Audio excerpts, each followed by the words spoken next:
గోవింద గోవింద గోవింద గోవింద. నిత్య పూజలివివు నేరిచిననోహో ప్రత్యక్షమైనట్టి పరమాత్మునికి నిత్య పూజలివివో.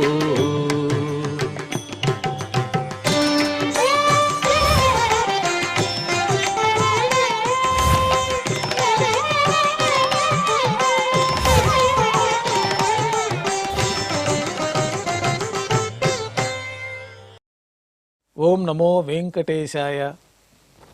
ఈరోజు ఆదివారము, శ్రీ క్రోధినామ సంవత్సరము, దక్షిణాయనము, హేమంత ఋతువు, మార్గశిర మాసము, శుక్లపక్షము, సప్తమి అష్టమి తిథి ద్వయము, శతభిష నక్షత్రము, డిసెంబర్ 8, 2024.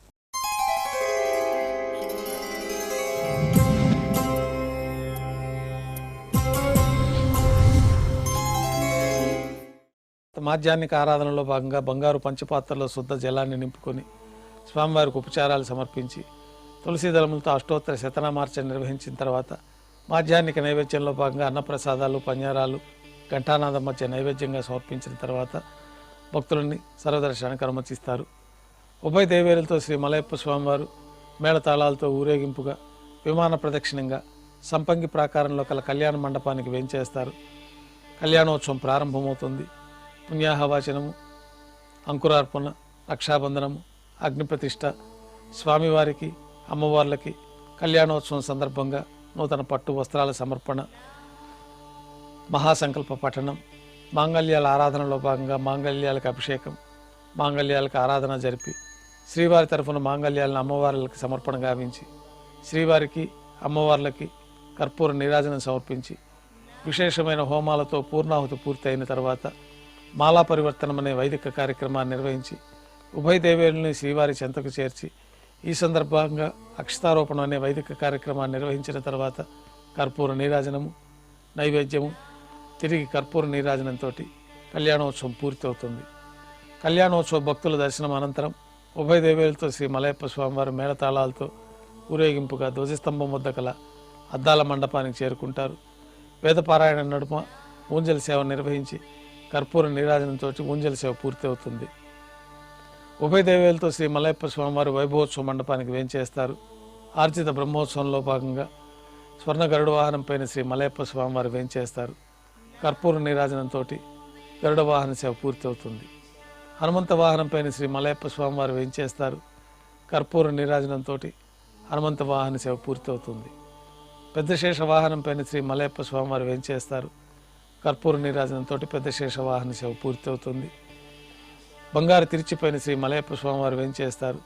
ఉభయ దేవేలతో కలిపి శ్రీ మలయప్ప స్వామివారికి కర్పూర నీరాజన సమర్పణతోటి ఆర్జిత బ్రహ్మోత్సవం పూర్తి అవుతుంది.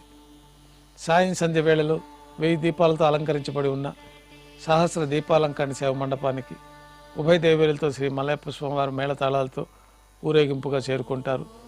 వేదం, గానం, నాదం నడుమ సహస్ర దీపాలంకరణ సేవ నిర్వహించి నక్షత్ర నీరాజనము, కర్పూర నీరాజనంతో సహస్ర దీపాలంకరణ సేవ పూర్తి అవుతుంది. ఉభయ దేవేలతో శ్రీ మలయప్ప స్వామివారు 4 తిరువీధులు ఉత్సవం జరుపుకొని భక్తులను అనుగ్రహించి ఆలయంలోకి చేరుకుంటారు. ఆలయంలో నైవేద్యం పూర్తయిన తర్వాత గర్భాలయంలో వేంచేస్తారు. వెంటనే రాత్రి తోమాల సేవ ప్రారంభమవుతుంది. ఉదయం సమర్పించిన పుష్పమాలికలు సల్లింపు చేసుకొని గర్భాలయాన్ని శుద్ధి చేసుకొని శ్రీ వైఖానస ఆగమోక్తమైన ఉపచారాలతో స్వామివారికి ఉత్సవమూర్తులకు ఉపచారాలు నిర్వహించి కొత్త పుష్పమాలికలతో మూలమూర్తికి ఉత్సవమూర్తులకు అలంకరణ జరిపి చతుర్వేద మంత్రాలతో మంత్రపుష్పాన్ని సమర్పించి నక్షత్ర నీరాజనము, కర్పూర నీరాజనంతో రాత్రి తోమాల సేవ పూర్తి అవుతుంది. తులసీ దళములతో అష్టోత్తర శతనామార్చన నిర్వహించి కర్పూర నీరాజనంతో అష్టోత్తర శతనామార్చన పూర్తి అవుతుంది. రాత్రి నైవేద్యంలో భాగంగా అన్నప్రసాదాలు, పంజారాలు, దోశ, కంఠానాదం మధ్య నైవేద్యంగా సమర్పించి తిరువీస నైవేద్యం పూర్తయిన తర్వాత భక్తుల్ని సర్వదర్శనానికి అనుమతిస్తారు. సర్వదర్శనం పూర్తయిన తర్వాత ఏకాంత సేవలో భాగంగా రాత్రి సమర్పించిన పుష్పమాలికలు సల్లింపు చేసుకొని గర్భాలయాన్ని శుద్ధి చేసుకొని బంగారు పంచపాత్రలో బ్రహ్మ తిరువారాధన కోసమే తీర్థాన్ని నింపి ఉంచి ఏకాంత సేవలో భాగంగా కౌతుక భైరమైన శ్రీ భోగ శ్రీనివాసమూర్తి గారిని బంగారు పట్టు పాన్పు పైన పెంచేపు చేసుకొని ఈ సందర్భంగా స్వామివారికి దారోష్ణమైన గోక్షీరము, జీడిపప్పు, ద్రాక్ష, కల్కండ కలిపిన మిశ్రమాన్ని నైవేద్యంగా సమర్పించి కర్పూర నీరాజనంతో ఏకాంత సేవ పూర్తి అవుతుంది. ఓం నమో వెంకటేశాయ.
ఓం నమో